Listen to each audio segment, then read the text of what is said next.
రా. ఇప్పుడు అవన్నీ ఎందుకురా? ఎందుకంటావేంట్రా? ఇటు చేసిన తప్పు కదా. మరి అప్పుడే చెప్పొచ్చు కదా. అప్పుడు నా వయసు 10 ఏళ్ళు. అప్పుడు ఆడ వయసు 10 ఏళ్లే.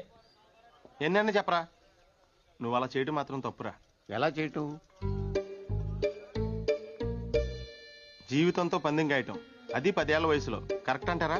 ఎవరి జీవితం ఎవరు పందెం కాశారు?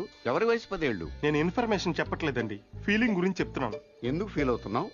ఫీల్ అవ్వాల్సిన సంఘటన కాబట్టి. ఏంటా సంఘటన? ఎందుకు సార్ పాతగాయని మళ్ళీ రేపుతారు? ఎవరు రేపింది? ఏంటా గాయం? ఎప్పుడో 12 సంవత్సరాల క్రితం జరిగిన విషయం సార్ అది. అదే ఏంటా విషయం? చెప్తే చెరిగిపోయే తప్పు కాదు సార్ అది. రేయ్! అలాంటప్పుడు ఎందుకు మొదలెట్టారా?